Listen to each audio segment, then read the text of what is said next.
Hello, everyone. Welcome back to the next episode of the Superhero Finder podcast. Now, as always, I'm your host, Matt Wilson, and I am scouring the ultimately sized cosmos for people with inspirational stories, colourful backgrounds, things they've learned, things they're going through, resilience. This is just the power of being a human being, right? So, this is why we're talking to everyday people who have done extraordinary things. And whether it's to take something away for yourself or whether you're taking something away to help somebody else live a better life, then thank you for joining us.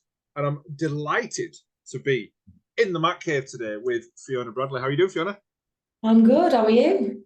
I'm good, thank you.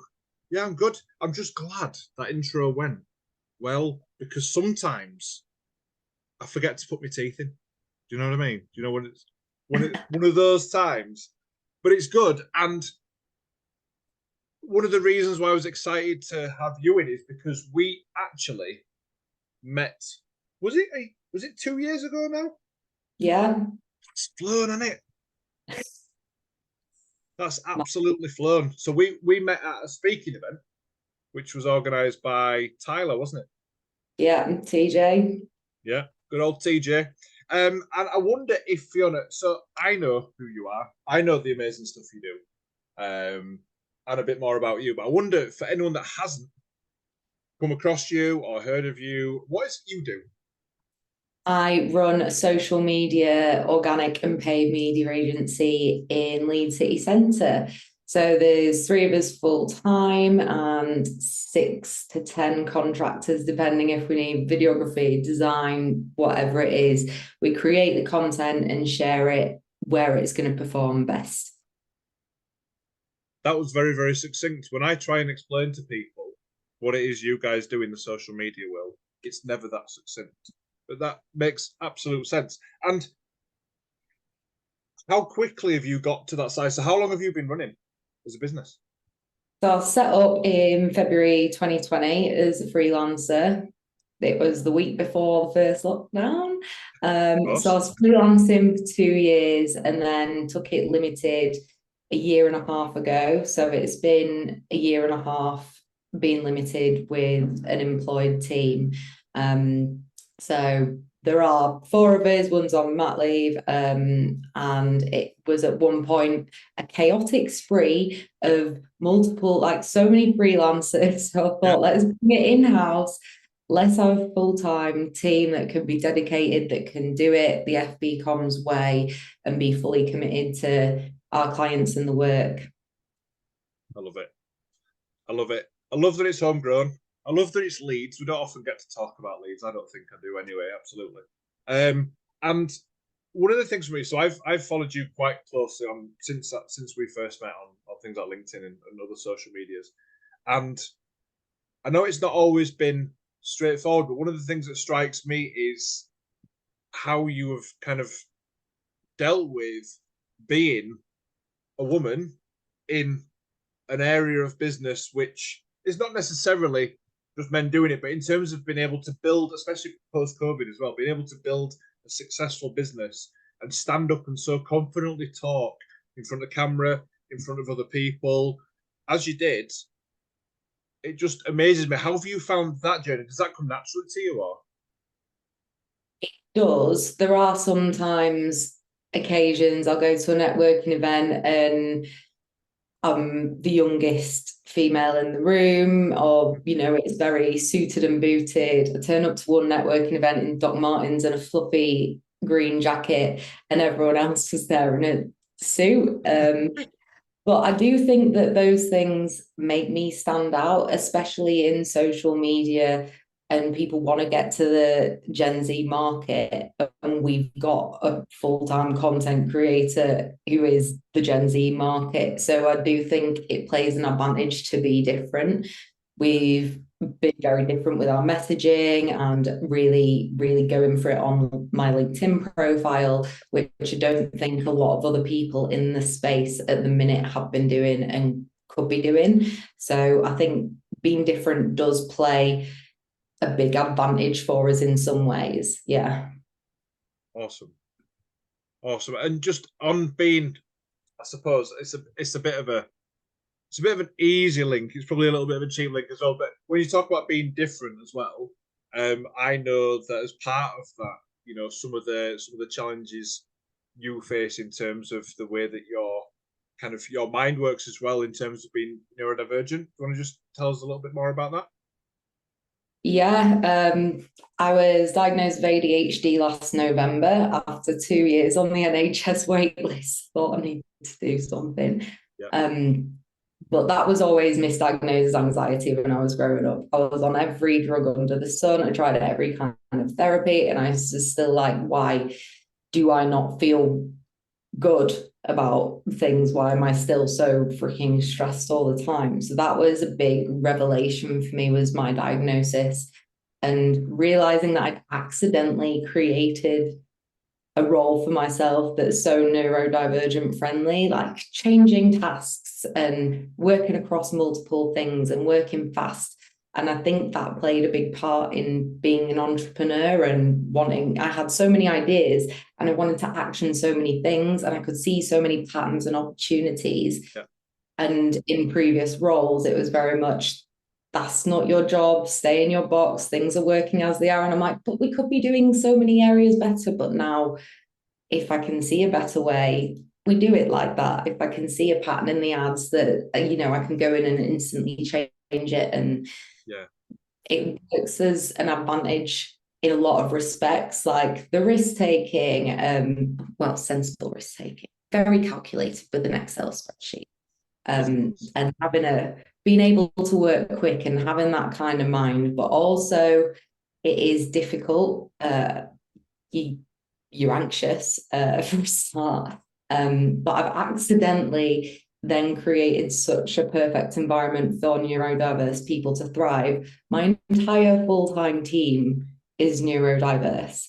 I've accidentally created a huddle of neurodiverse individuals, which their creative brains come up with so many more ideas. They work quickly, they work accurately, and they can find so many more things. And, you know, they can switch tasks efficiently, which you need to do in social when you're managing so many accounts. But it does have challenges. So we have, that not many people know about, access to work.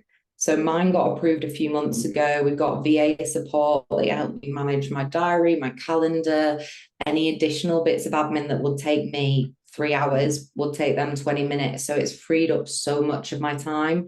Access to work pay for Notion, for Use Motion, which is time management software. Blooming brilliant.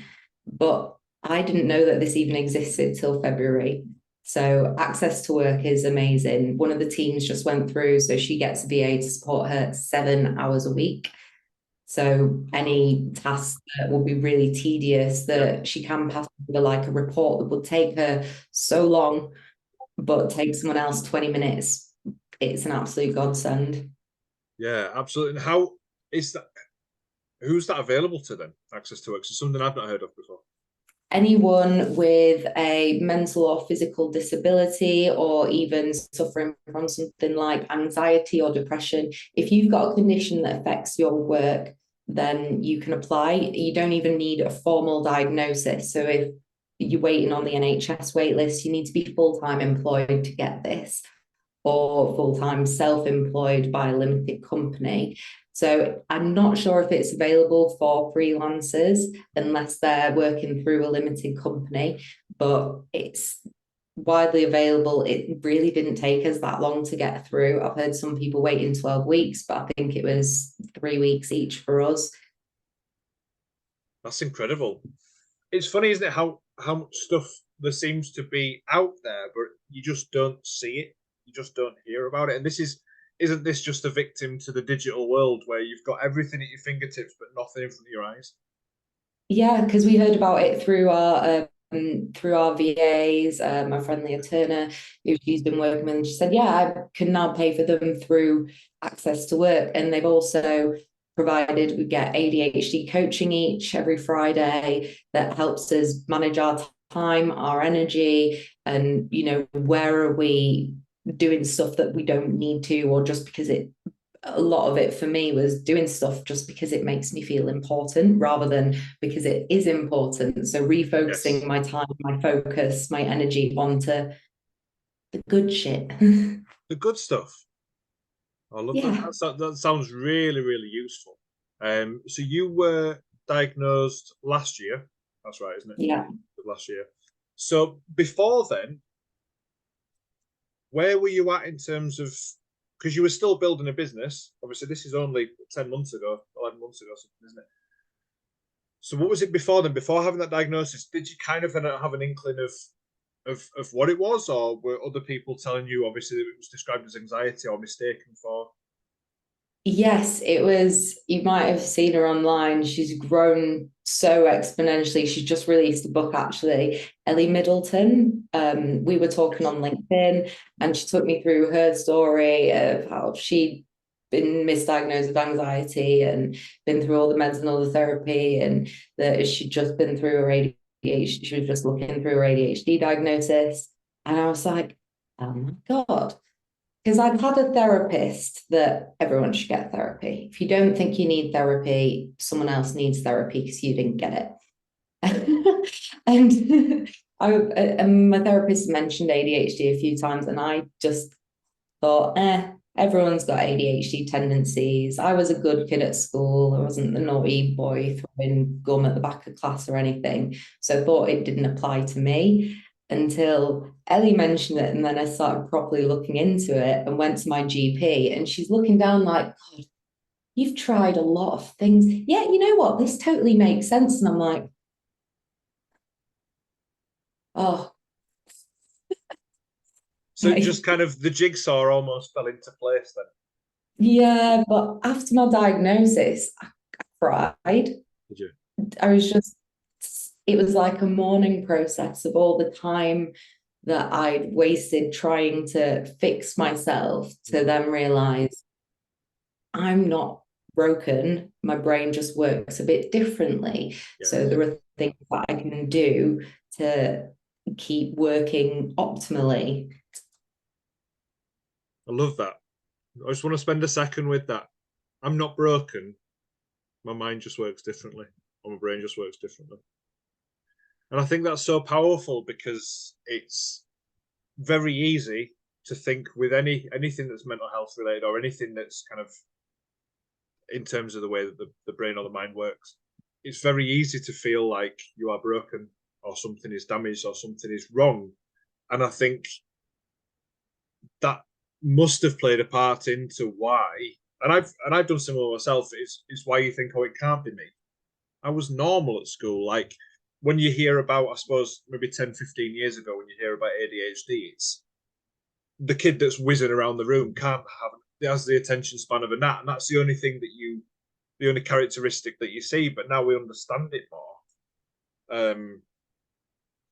It actually has, as you've shown, it has really good uses. If you can optimize the way that you work and make the environment around you friendly to that, you can achieve so many things, right?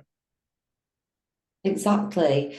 And I've seen people say, oh, why is everyone on social media or that works in social media suddenly being diagnosed with ADHD? Do you not think it's because you use social media so much? And I'm thinking, do you not think that people with ADHD are drawn to the dopamine slot? Do you not think that people with ADHD are drawn to the dopamine slot machines Yes. of the internet? Yes. I think that's the correlation rather than social media doesn't cause ADHD. If you overuse it, it can definitely exacerbate your symptoms because you're not getting your natural dopamine, you're relying on manufactured dopamine. But it is something that we're drawn to because you see the results, you see the it gets your brain giving you the happy stuff. Yeah, I mean, the happy stuff, exactly. Because you literally, you might put a post out there, or it might be, something else that you're doing there. And, you could put out a post a day, but if you've got loads of clients, you're putting all these posts out, and then one of them does really well, and it's, oh my God, it's doing really well. And for a lot of people in the world, they just wouldn't understand the importance of that. But in your world, that's where, like you say, when Instagram started giving you the option to not see the number of likes, because when you start to rely on those numbers and then all of a sudden it goes down, and even if you're not in the business of it, even if you're just a content creator, just anybody, you're at the mercy of an algorithm at the end of the day. So if you don't, like with anything, if you don't use that source of, endorphins or the feel good factor, if you don't use it responsibly and know and understand what it actually means, then it can, like you said, exacerbate symptoms, can it? And it can bring you down as well. Yeah, exactly. And I think a lot of people with ADHD kind of, you find unhelpful coping mechanisms because you've got, ultimately ADHD is a dopamine deficiency. So you're constantly sensory seeking. So in my backpack, I've got a tangle that I like playing with. It helps me focus. And you're constantly maybe checking your phone or over drinking because it quietens your brain. You see, like, smashing coffee back. I had a Monster for breakfast, which isn't healthy, but you just want to plug the gap. You feel always slightly uncomfortable, so you need to find natural ways to get that rather than become fully reliant on something. Okay. I do find it fascinating because I get to learn more and more about it the more that I speak to people like yourself. So are you medicated for ADHD? Yes, but there is a national shortage of ADHD medication until next year. So I've been pulling out my capsules and using half or some previous medication that didn't work as well for me, which I'm taking now, so I can ease it off, or I'm trying to work out days when I don't need it. But I am worried about it. My work life is so organized. I give so much of my energy to my work, my team, my clients, and then I get home and I don't have the energy for myself. So my home's in disarray. My socks, I need some fresh ones, so I'll do that later, hopefully. Probably forget that I've left them in the washer and have to reset it tomorrow morning. I left my suitcase in the middle of an airport in Italy and delayed my flight on Sunday because I didn't need to take my meds, so I didn't. Just little things that kind of drop off. But as long as you're kind of conscious of it, medication's been a huge boost to me. And I know a lot of people that don't go down the medication route, and I wasn't medicated for a long time. Things like running really help because I can't play on my phone whilst I'm running, listen to an audiobook so it doesn't feel like wasted time. Like I have little mechanisms. CrossFit helps because you do a different exercise every day, so you always get the dopamine kick of personal best. But you always feel like you're going to die while doing it because it's CrossFit. Yeah. Got blisters on my hands, but you know what? Climbed a rope this morning and I haven't done that before. No, I haven't, and I don't fancy it. So well done, you. That's really interesting. Thank you for sharing that. You managed to get the suitcase back, right? You've still kept.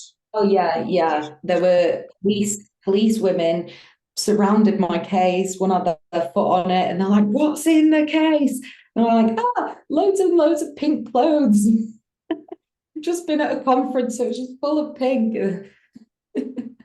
Oh dear. It's not a bomb. I'm not leaving drugs out. It's just pink dresses. If I understand right, the medications stimulant based themselves, aren't they? In a way. Yes. So it brings that deficiency back to a normal. And the stimulants and non-stimulants. Right. And when I took the one that I'm on at the minute for the first time, and I was sat on a train and my mind just went, and I nearly cried on this train. So I was like looking around, or people sat in the rows. It was so noisy, but I was like, everything just went quiet. Wow. People exist like this. What the hell? And it was only 40 minutes to Manchester, and I got all my admin done that I'd been putting off because I could then think the thoughts that I wanted to. Yes. I was like, this is nuts. whilst I can still have all the creative ideas, and some days I just don't take it if I want the hyperactive everything. But I was like, God, this is mint, isn't it? My anxiety just it just went because I suppose if anyone hasn't experienced that, I suppose it sounds like it's likening to a brain that's full of adrenaline, so full of that kind of, it's almost full of that energy, but it's that focus, isn't it? You suddenly felt that I have a choice of what I think about right now. Yeah, it's like having the closest I've seen this online. ADHD is like having bees in your head. I don't know why I looked at my head then, just to think, what would it feel like to have bees in my head? Go on. It's like having bees in your head. So you need to find the things that quieten it. I find meditation very difficult, but then doing yoga, which is you've got to focus on your body. You can't text your mate, you can't reply to the email, and you've got to focus because it kind of hurts a bit, but you concentrate on your breathing. So that's like the one thing that really quietens my mind. I find the first 10 minutes stressful as hell, but by the end, when you're lying down, I'm like, getting up. Yeah. I would like to, if it's okay, just go back to something you said then about the kind of the shortage in medication and the fact that you give a load of energy towards your work, towards your employees, towards the people that you work for, and then actually when you get home, there's not a right lot left for yourself. Yeah. I like to ask, I've been asking people at the moment, and this has been a really tricky question to answer. It's not just the podcast, but some of the work I've been doing in colleges, etc. What things do you do to recharge your battery? Reading is the main one for me because I can get that's an ADHD good thing. You can, when something really grips you in, you can hyper focus on it. You can lose hours. So I set reminders, have a little alarm clock, but reading and getting really into a story and focusing on and looking at something through someone else's eyes is a big one. Running and exercise, like movement, you get the dopamine from that. And I like seeing my friends and I can completely relax around them, but I do have a social limit. Like if I've been like last week at a conference, it was 6 a.m. You're networking at breakfast till 6 p.m. when it all finishes. And everyone was saying, oh, we're all going out for dinner. So I hid in my room until they'd all left and then took myself out for dinner on my own with my book. And then I felt great after that. It's finding pockets because I can't switch off. So it's switching over to something that does restore you. Like horse riding for me is a big thing. I coach at the weekends and you can't think of anything except what's right in front of you because stuff can go wrong and you need to be hyper vigilant. You need to control your breathing when you're riding. That's all you can focus on. If your mind starts wandering, the horse starts playing up. So things that force you to only focus on that one thing. That's really interesting that you've said that. And I've always wondered about just some of the ways that I cope with things and do things. Now I'm currently fiddling with some veterinary tape. I mean, and I'm not by any means saying that there is anything, but I think when you said switching over, one of the things I've always struggled with is switching off because I expect myself to be able to switch off. Now, I've been the happiest I've ever been when I've been self-employed because I can do anything. I currently have like 6 or 7 roles, right? So you're doing all these different things and each one brings its own, and then, not enjoying something then actually becomes a real grind because the energy just becomes really hard to expend then when there's something your heart's not in. But when you said about switching over, I was like, actually, if I think of the last couple of weeks, which my kind of mental health is just from a personal point of view has started to pick up, it's been the busiest 2 weeks I've had in months. But it's been busy and it's been full of things that I've really enjoyed. So actually, I feel more relaxed now. I feel better now than I did when I had less stuff on because I've always put it down to just struggling being. But I think it's when I'm trying to, I think maybe I've just been trying to be silent. I've just, and that's just not a place where where I fit. Yeah, yeah. So like meditation. So in lockdown, I did a lot of meditating and I got into it, and I was able to do 20 minutes, but no more than that. Like 20 minutes was the limit, but I did quickly find myself reaching for my phone, or I'd start scratching at my skin or something, or I'd just start playing with my t-shirt, or I'd need to move in some way because that felt more natural. But just a couple of things. I just wanted to say that a couple of things that you just said then have just made me think just a little bit, and ultimately it's about being kind to yourself, isn't it, and trying to understand what works for you best. Exactly. And I think burnout comes from not doing the things that you enjoy. So I was in New York last year for 5.5 weeks, and I was doing oh my God, I was having the best time. I was doing all these fatty exercise classes. I wanted to see everything. I was working a full day from 5 a.m. till 1 p.m. And then I had the rest of the afternoon, and I was trying to do so much. And then the next Monday, I arrived on the Wednesday. The next Monday, I couldn't get up because I was like, I'm doing stuff that's fun, but is it fun and recharging for me? No, I wasn't reading. I was always out. I was always networking. I was talking to people. I was trying to get new business. It was stuff that I felt like was fun for people, but have to realistically be like, is that actually what makes me feel good? Yes, sometimes a bit, alongside a peaceful walk without my phone or emptying my brain into a journal. So it really is looking at and being okay with trying something and it not being for you.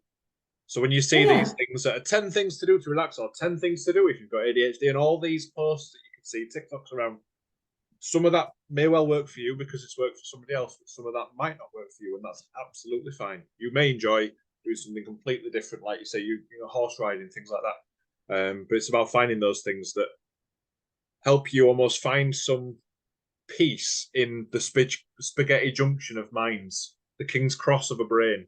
It seems like a very busy place. Exactly. Yeah, and even after last week in Italy, I knew it was going to be a long week. So I found a woman with a ranch on Airbnb, and I went for a pony ride on the Saturday morning for an hour in the Italian hills, no signal, nothing. It was amazing. So I know I know what recharges me now, and it's booking in more of those things. Yeah. That's incredible. Have you come across any either, I suppose, people, especially in business, have you come across anybody that hasn't understood, or that has kind of been difficult to work with because they don't understand the way that you work, or they don't work the same way because of the way that you guys work in terms of being neurodivergent, etc.? Have you come across any resistance to that? No, everyone's been super understanding. We only really work with clients that get our work style as an agency. I don't think it's much to do with being neurodiverse. But if a client doesn't understand that they get 2 rounds of amends and they keep going in, tweaking, and they don't want to do the things that actually work on social, then it's not going to get results. So we're not going to work with them anymore. I think a few clients probably know that we're neurodiverse, but I don't think it bothers them in the slightest or changes the relationship to us. Good. I mean, that's good. I mean, it was, for once, it was a question that I didn't want it to be a huge answer for, because it's just finding the clients that work well with you, that you work well with, and and not bending over backwards to suit the ones that don't, because that can be very easily done as well, can't it? Yeah, exactly. I mean, that's business. If your values aren't aligned, if your way of working isn't aligned, then it's not going to be a great fit. You're not going to get the results, and it's not going to be a long and fruitful relationship. I like that. Fruitful relationship. I wonder if there was anything. So if anyone was listening to this and they maybe had a friend, or it might be themselves, that's kind of going through one of these diagnosis periods, or they're kind of trying to learn more about themselves? Is there anything on reflection that you might be able to just give them a little tip of, or anything that you've learned from looking back and all that time that you said, you know, that almost that grief, that mourning of all that time that you kind of wasted? Or don't seek to give advice, just be there to listen unless someone explicitly asks for advice, because a lot of people have an opinion or will say, oh, do you not think you should spend less time on Instagram? But they don't know your brain. Unless you're with a therapist, a doctor, or an ADHD coach, even someone else with ADHD can't give you the right advice for you. They might say, oh, it's because you're not exercising enough. Have you tried changing your diet and taking some omega-3s and getting enough sleep? Which all those things do help. I am very sure that they've probably tried an awful lot of things before. Yeah. So what we're saying is, be ready to listen. Surround yourself with people that get it. Understand how you work and run with it. Be proud of it. And always take time to be kind to yourself when you know you need to recharge. And learn what support's out there. If you're an employee, then look at access to work. And if you need headphones on and earplugs in to concentrate, then ask for it, which headphones were banned in a previous workplace because they needed to be able to ask you a question. But then that pulls me out of my hyper focus. So all my clients know that I check my messages twice a day. If it's urgent, ring me, I'll pick up straight away. But otherwise, I can't get my best work done for them if I'm constantly feeding back on Slack, on WhatsApp, on Teams. So it's knowing how you work best and then communicating that in the best way possible, isn't it? It's boundaries, yeah. I mean, you don't need to take the piss with it, but asking for an agenda before a meeting so you don't sit freaking out and you're unprepared, and asking for aids if you need that, or to be able to sit and play with one of these at your desk because it helps you focus. As long as it's not pissing everyone else off, then I don't see a problem. Well, that's a definite thanks from me then, considering I sent you nothing before this. Winging it. Just winging it, of course.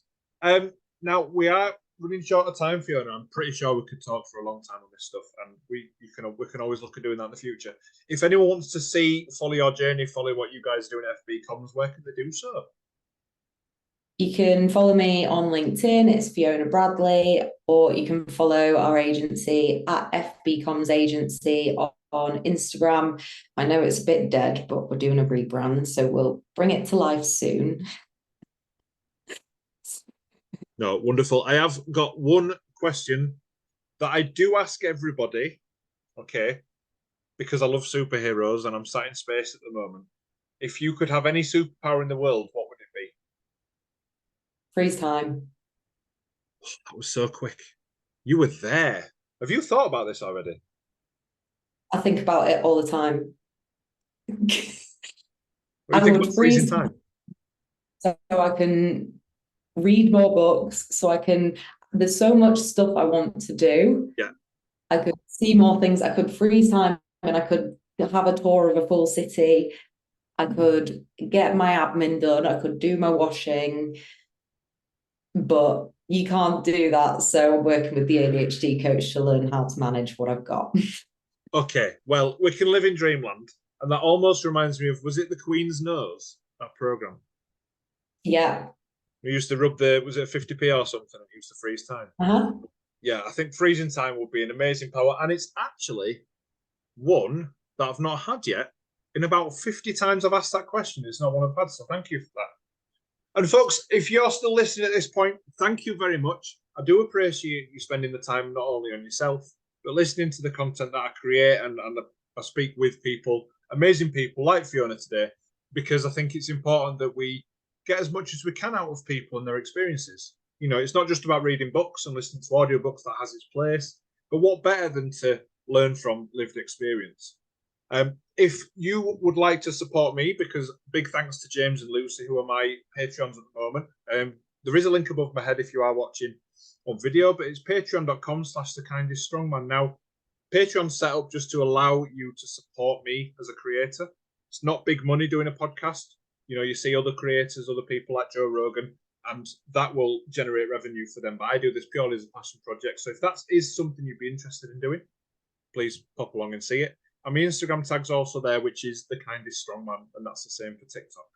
So it is time, sadly, it is time for us to go and to end today's episode. But from myself and from Fiona, stay super, everyone.